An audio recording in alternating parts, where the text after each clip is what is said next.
प्रथम समस्त नमस्कार। आज हूँ उद्घाटन उत्सव जोटा कि आमर राज्य गर्व गौरव एवं प्रथम थर द्वितीय थर ओडिशा विश्व दरबार में आज छिड़ा पार्टी आज अच्छा आम मान्यवर मंत्री पूर्वतन मंत्री महोदय आम सहित समस्त आमर अच्छा सीनियर ऑफिसर एडीएम पीटीआरडीए आमर अच्छे सब कलेक्टर्स आमर सब वरिष्ठ सांबादिक बंधु जो आनकी हॉकी अंडर 17 झील मैंने जो मैंने कि सुंदरगढ़ प्लेयर मान को चकमा देखा जीत आसन आम पे आम सहित उपस्थित आमर समस्त सांबादिक बंधु आमर वरिष्ठ बुद्धिजीवी आएसएचजी संघर सब माँ मैंने समस्त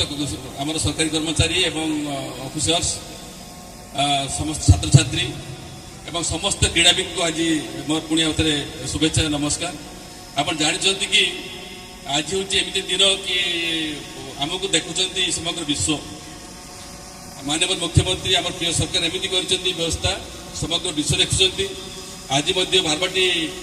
स्टाडियम रे जोटा कि ऐतिहासिक स्टाडियम से खेल आयोजन कर ओपनिंग हॉकी ओपनिंग आज जोटा कि सेरिमनी एथिरे समस्त नामी नामी कलाकार माने जोटा कि हॉलीवुड बॉलीवुड रे मध्य पार्टिसिपेट कर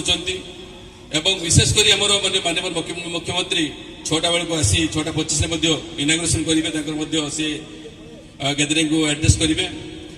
आज आम जानते आपण मैंने जे आज है ओपनिंग एवं 13 तारीख हूँ प्रथम मैच हूँ भारत प्रथम मैच अच्छी आमर क्लोजिंग अच्छी 29 तो आ भितर आम जी भारत जी मैच खेल आपण जो एलईडी माध्यम आपण को आम सुजोग दो देखार केवल ये स्टाडियम नुह समस्त स्कूल समस्त पंचायत समस्त अर्बन लोकल बॉडीज म्यूनिसिपालिटी सब व्यवस्था है सब पिला देखापी आज जो मानक आसुँच समस्त आम विशेष माने सामान्य जलयोग व्यवस्था कर देखिए हॉकी को किमती प्रोत्साहन दिज्व हॉकी किभली भाव में ढेंकानाल ग्रामांचल पहुंची पार स्कूल मान पहुंची पार प्रत्येक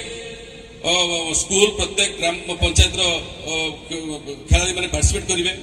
हॉकी को सुंदरगढ़ पर द्वितीय जदि आम हॉकी हब कर